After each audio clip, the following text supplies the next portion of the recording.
This video is made for adult collectors because TFCon Toronto's in like 2 days.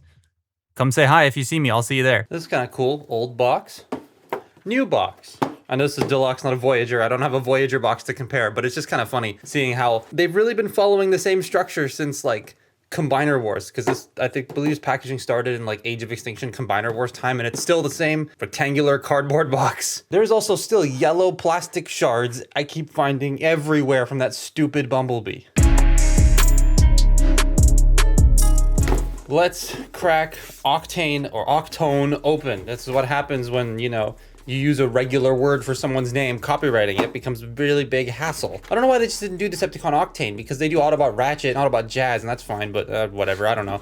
Maybe they lost the rights to the name Octane in that process. But I just want to take a quick look at like the way that they describe the gimmick here, and I remember being so excited for all of these, and then getting all of them, and the only one I really liked was Misfire. Misfire's still stupid expensive. Okay, let's crack this open. This is the flimsiest cardboard in the world. These use something much denser now, which I much prefer, because this, oh my god, it's so thin. I'm not opening this because it's not mine. But I do have the Icons Autobot symbol box, so I can show it to you here. I don't know how well you're gonna see that, but this is a much thicker plastic or cardboard they use on the boxes now than they used to. It feels so much nicer in the hand. Not to mention it's safer for the product on the inside than this is, so, you know. That's a cool improvement. But enough about the box. It's going in the recycling. I'm done this. Octane. Honestly, these really haven't changed much. The instructions are still like this, and I think they look like crap, but whatever. Let's get him out of here. God, this weighs nothing. Is that everything? Yeah. Hang on, there's a rubber band around his head. How much do you want to bet this rubber band is, like, cooked? Oh, it's weaved inside the figure? I hate when they do that. And it's around the wheels and everything. Ah! Oh, his stickers are already peeling. I felt that one peeling on my hand. Ah, crap. There we go. Okay, that was just needed to lock in. There's Octane. Let's get that situated properly on his back. Cool, the wings stay up. My original copy, these wings would flop down all the time. That's... Oh, he still needs a new figure, man. Why haven't we gotten a new figure of him? Hasbro, Mark, please, new Octane. Bro, Astrotrain got 2 new molds before Octane even had 1. Something before GTA 6. It sucks, because Octane is my favorite of the G1 Decepticon triple changers. I have like a love-hate relationship with this figure, because I like Octane, so I'm a bit biased, but also the we have to make an Optimus out of this kind of drags it down a wee bit. But it looks real nice. Like, I love the way that this came out with the shoulder stacks and the deep, crisp purple Fanta purple, if that makes any sense. It feels like crap because Titan's Return plastic wasn't the greatest, so it feels thin and flaky and just, well, most of what we get today is just way better. I do like his stature though, the proportions of the chunky forearms and the beefy lower legs. He also is surprisingly pretty clean, with the only unnecessary thing hanging off the back is the tail fins. He does stand a bit strange because his feet work weird and sit at a slight angle, and his internal leg structure is just super hollow. It doesn't bug me, but I know it will bug a lot of other people. This copy does suffer from loose pins, which my previous copy suffered.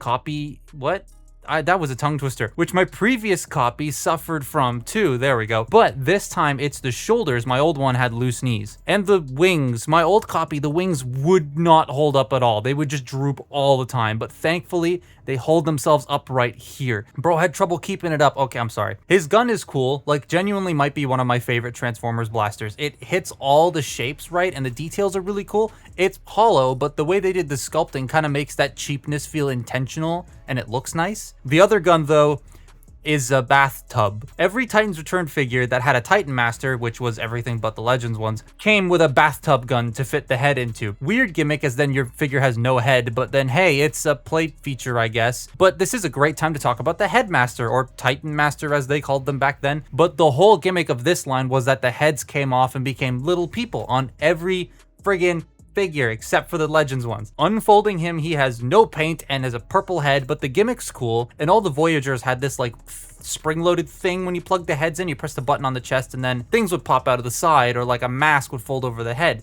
Sometimes it worked and sometimes it was Titan's Return Galvatron. We don't talk about Titan's Return Galvatron. All the shiny painted detail looks pretty nice, but wait, this isn't paint. They are foil stickers.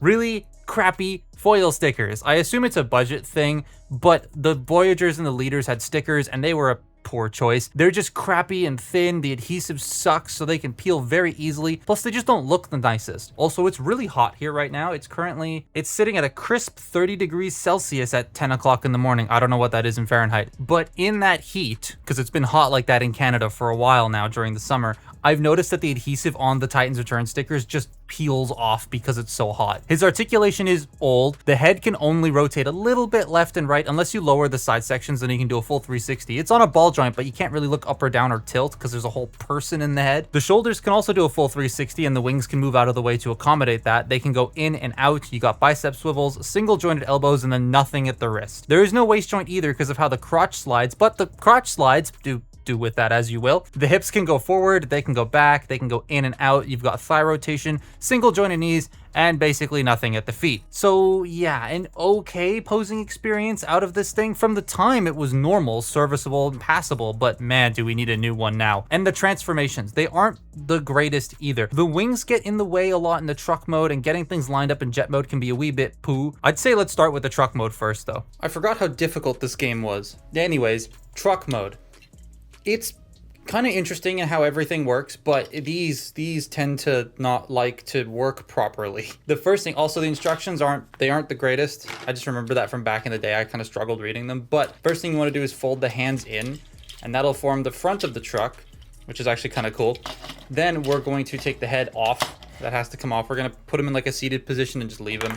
Compress these down. Then we're going to take this top section here, fold this up, fold it closed, and then accordion it in.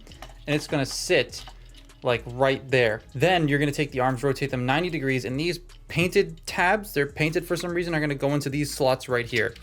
So you get that lined up. They don't really click into place, they just sort of roughly sit there. Then you wanna rotate these around and fold them up, and they're gonna form the windshield of the truck. The arms come unpegged. So get that down. Then you want to split the arms. They tab into like right here. They also crinkle these stickers, so that's always fun. Okay, this side's surviving, but this side's starting to crinkle. You bring this around and it has to peg around here. Now they did this weird. There's this part which is like booster for the plane mode, and then these little lips in the shoulders for some reason, and they get in the way, and you gotta be like, see, they do this. I don't know how well you can see that, but they collide. And it's kind of hard to get everything to sort of sit properly. You have to finagle it up like that. And then you bring this around and peg it together. It's just an order of operations you have to learn, but it's weird. Once you do that, you want to take the legs and you want to compress them up like that at the hips. Then we're going to bring this section around, fold the feet up and close it back up, out, foot, closed. The wings. Now you want to bring the wings around 180 degrees and have them so that the hinges are oriented like this. So once you get that done, the wings don't peg together. I think they need to peg together because that's what makes this a little annoying. So you bring this section around and there are these tabs here and here that are going to peg into the side of the wings. And the wings like to flop, so you gotta be careful. I can't see now. This is the problem. I can't see. I can't line it up. I think I got it. Nope, I didn't get it. Okay. Once you have that done, you peg the legs together like that. Then you bring this assembly around and it's going to clip over top of this here. And do that here again on this side. Tab that together. Fold this panel up at the front. Open this top section. Take the Titan Master. Plug them in. Close that up. And there you have the truck mode.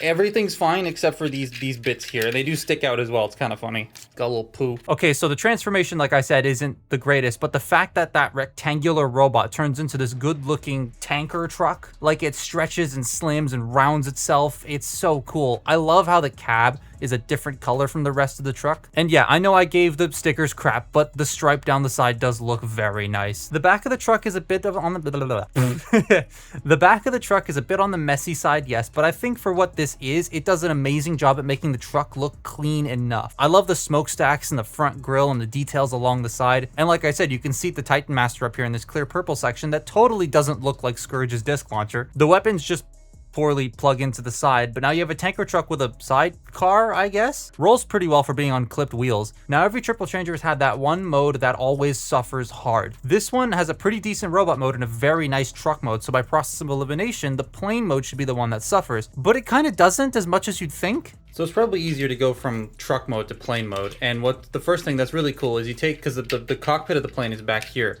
you take the Titan Master and you just flip him around, and he pegs in the same way, at that way. So he's looking in that direction. I think that's pretty funny. So the first thing that I'm gonna wanna do is take the arms and bring them out, just like that. You wanna fold this section up and then peg it in here. Then take this chest piece and fold it all the way up here. That blocks these things from ejecting whenever they want. Then we're going to have to come and disassemble this entire front section. So you unpeg this, bring it down. Don't collapse it all the way because you're gonna need it in a second. Split the legs and then pull the wings out. Then you wanna pull the cockpit around and rotate it 180 degrees. It's going to sit lining up with that peg there. Now mine has an issue, and my previous copy did not have this issue. This entire front section is painted, and they painted over the peg. And so when you peg the legs together, well, first what you want to do is you want to rotate these around 180 degrees before you peg the legs together. But once you peg the legs together, get that squeezed. This cockpit section does not want to sit flush. And it's just because of how much paint they've glooped onto this copy. I'll have to shave it down, but for now it just is gonna look like that. But once you get that done, you then bring this section back around and close it up here. Oops, make sure it's all tabbed in. Close it, close. Ah, things are not lining up. There we go, I got it. Hooray, it's done. Then you take these panels and you just bring them down to the side. So you wanna take the wings, you wanna bring this section down, bring this forward, rotate this 90 degrees so that you can fold this around and then in, and that's how the wing will sit. There's like a little tab right here that'll fit into this slot. So again, you bring it forward, rotate that, bring this around and close it up around there, fold down the tail fins and drop it, and there's your plane mode. This really bugs me. It would be so much nicer if this pegged together, and my old copy did peg together. I just need to there's two, you can kind of see it here. Let's zoom in. You can tell there's so much paint there. It's starting to like fall over the end of the tab. They put way too much on this. I'll have to just like scrape it down at some point properly to get it to like sit. That's misaligned, to sit into place, because nope, it's not going. It's not going. But other than that, there's your plane mode. Like, look at it. It's got some rough and tough issues, sure, but it still looks pretty fine. The cockpit not pinning together is a bit annoying because of that paint around the tab, and my original didn't have that, but the truck halves on the back are a little bit but it's still like, I like this a lot. The jet does just cut off at the back, but it's still neat. It suffers a tiny bit, but not as bad as other triple changers. I think the way it manages the kibble is still pretty good, and it's a very solid jet too. I thought the wings would be flimsy when I first got this thing, but no, they tab in and they stay perfectly well. The stripe continues even onto the cockpit, and the Titan Master, as I said, you just flip him around and he still sits in that clear part. I think that's cool. Yeah, I think the jet suffers the most out of the 3 modes, but it is still a pretty decent jet, and I think this figure doesn't have a bad mode. It has 2 pretty okay modes, the robot and the jet. They sit in the same space, but then the truck mode is just great. It sucks that we haven't had a new one, but like this one does a pretty decent job at being a modern Octane. The plastic, the tabs, and the stickers do suck though. Oh, and the articulation. All of those need improvements. But as it stands now, it's pretty fun. Wait, why the hell is this shit so expensive? Oh, yeah, because there's no other Octane figure. All of his other toys are not the greatest either. If this was like cheap, like if you can find it for retail, maybe like 10 bucks more, then I would recommend it. I wouldn't pay too much for this thing, but it's a fun little nifty figure if you're okay with the compromises of it being flaky and having stickers and not posing the greatest. But that's been my look at Titan's Return Octane. Follow me on Twitter and Instagram, and I'll see you next time. Bye-bye.